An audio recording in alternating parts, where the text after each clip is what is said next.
I'm Alex Villarreal with the VOA Special English Economics Report.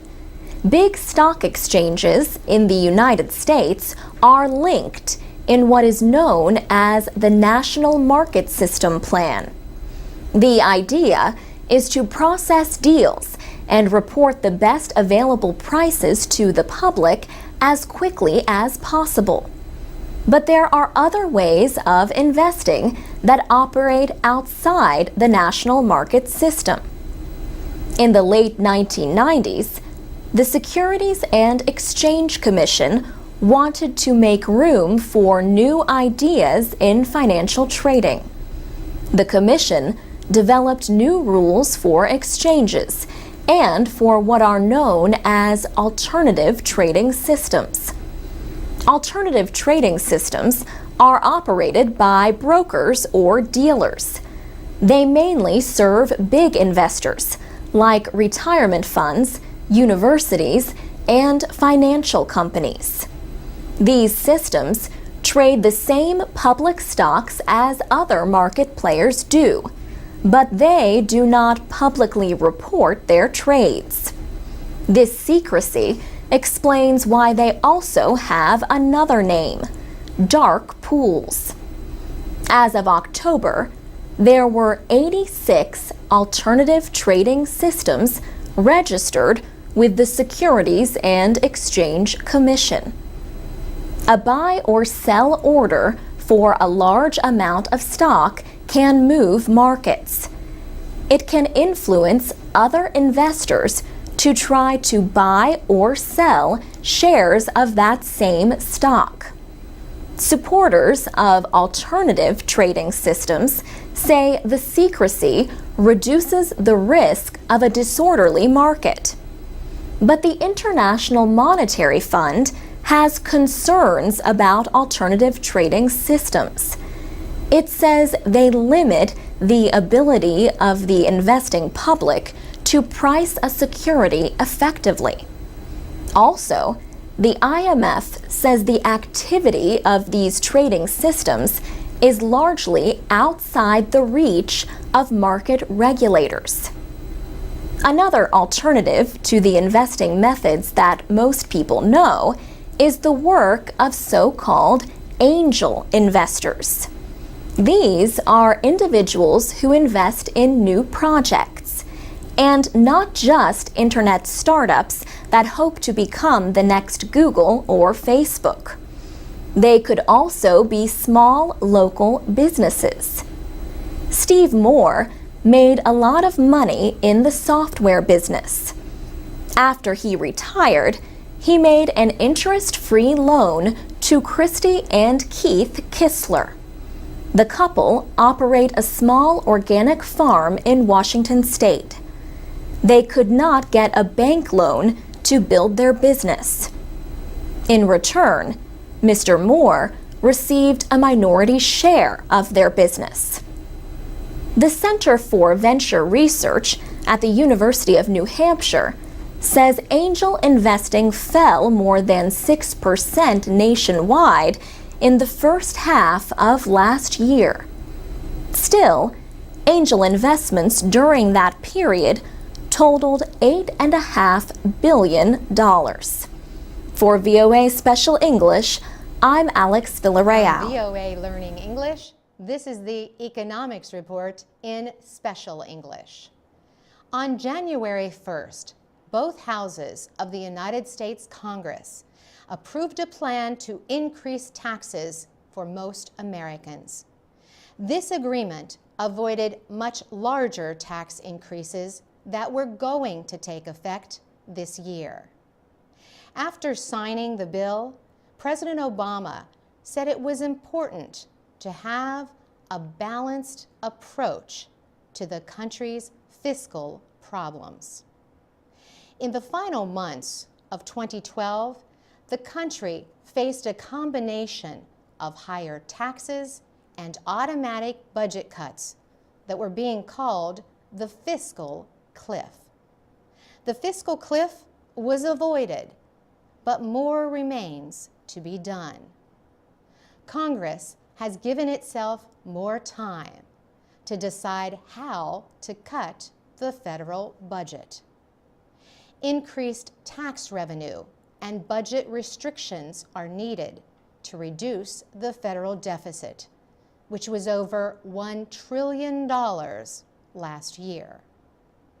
The new law increases the tax rate on individuals with earnings of over $400,000 and on couples with earnings of over $450,000. All working Americans will have some kind of tax increase. This is because the share of Social Security taxes paid by employees will return to 2010 levels, an increase from last year of 2%. But the largest part of the tax increase will affect those with a lot of investment income and those with very high wages. Taxes on investment gains and dividends and payments from some kinds of securities will increase as well. Also, the top income tax rate will go to 39.5% from 35%. Overall, the effect of the law is simple. It will be the first major tax increase in 20 years. In addition, lawmakers are facing difficult budget decisions. On March 1st, big automatic budget cuts, or sequestration, is set to take place across the federal government. For VOA Learning English, I'm Carolyn Prisuti. This is the VOA Special English Economics Report. American children and teenagers have increased their use of entertainment media by more than 1 hour a day in the last 5 years.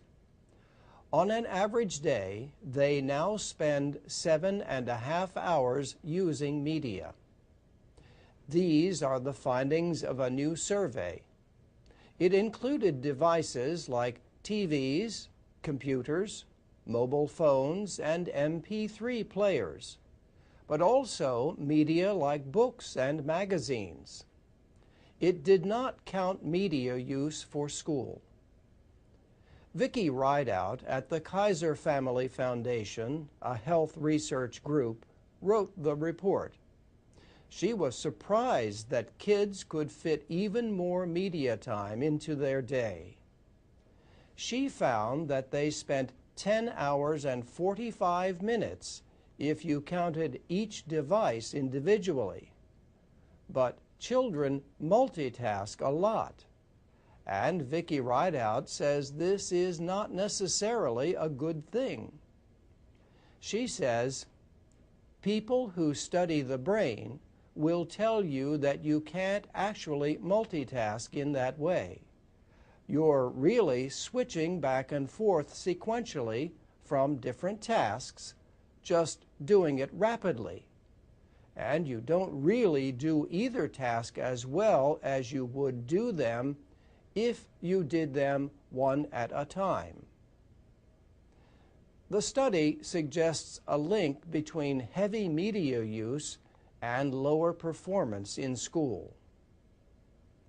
About 1/4 of those who used media the least reported that their grades were mostly average or below.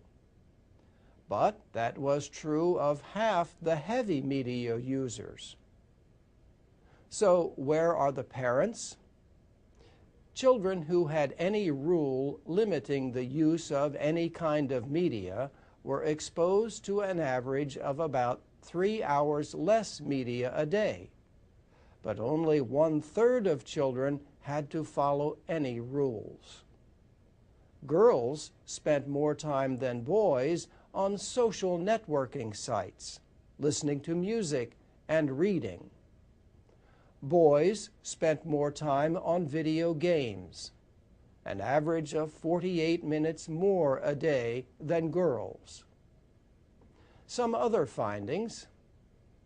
Time spent reading books has not dropped in the last 5 years, but Time with newspapers and magazines has, though some reading now takes place online. Blacks and Hispanics use media over 4 hours more a day than other groups. And for all children, media use appears to reach its highest point between the ages of 11 and 14. Vicki Rideout will try to explain these findings in future research. The report is based on more than 2,000 students ages 8 to 18. They took a written survey in class through May of last year. And that's the VOA Special English Economics Report. I'm Carolyn Persutti with the VOA Special English Economics Report. State and local governments across the United States are facing big budget deficits. Many of these shortfalls include promises of future retirement payments for public employees. Several states have had to borrow money for pension plans that have fallen below required funding levels. Pay and benefits for public workers have been a target as state and local governments try to cut spending. At the same time, there are efforts in several states to reduce the negotiating rights of public employees. In many cases, public employee unions have agreed to accept lower pay, but they oppose efforts to limit collective bargaining. An effort by Republicans to do that in Wisconsin led protesters to occupy the state capitol building. Almost every state requires a balanced budget, yet worries that state and local governments might not be able to repay their debts are now adding to the costs of borrowing. Illinois had to offer a high return of nearly 6% on bonds to be repaid by 2019. Experts say on average, public employees are paid less but have better benefits than workers with similar skills in private jobs. However, they say these differences in labor costs are a lot less than some people think. Still, traditional pension plans pay a set amount for as long as a retiree lives. States like Georgia, Michigan, Colorado, and Ohio are considering a change for future employees. They might offer retirement plans similar to what are called 401k plans. These are a common form of plan offered by private employers. Employers and workers both put money into the plan. Workers can invest the money in stocks or bonds.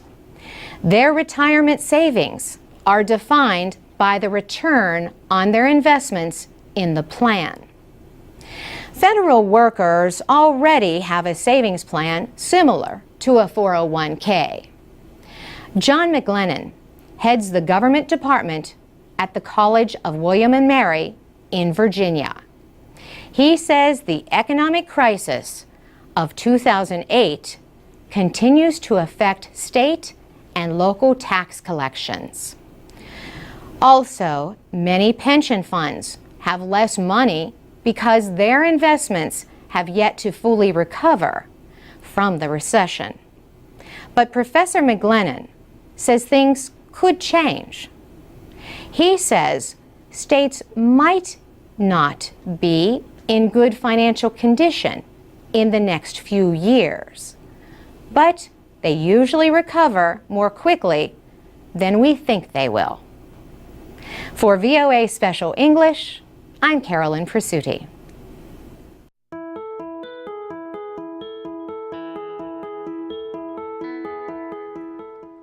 From VOA Learning English, this is the Economics Report. The United States is considering the future of an American law called the African Growth and Opportunity Act, or AGOA. This law allows countries in sub-Saharan Africa to export some goods and natural resources to the United States without duties. AGOA is set to end in 2015. It was signed into law in 2000 and has been extended once already. Earlier this month, American Trade Representative Michael Froman met with African ministers in Ethiopia for talks on the possible renewal of AGOA. He said the United States is interested in African trade talks with the European Union. He said American officials want to know about the results of those talks before they decide what to do about extending the law. Mr. Froman said African partner countries need to think about how they want to work with the United States on renewing it. He said the countries need to understand how the issue relates to their negotiations with the European Union. EU economic partnership agreements with African countries would be different from AGOA. Not only would African products be duty-free in Europe, European goods sent to African markets would not be subject to import taxes either. Mr. Froman said the wording of AGOA might need to be changed so the law is more like the EU partnership agreements. He said the United States is unlikely to support calls for giving African partners one-way access to the American market while limiting trade for American companies. In the end, the United States Congress will decide whether or not to approve an extension of the law and for how long. For VOA Learning English, I'm Alex Villarreal.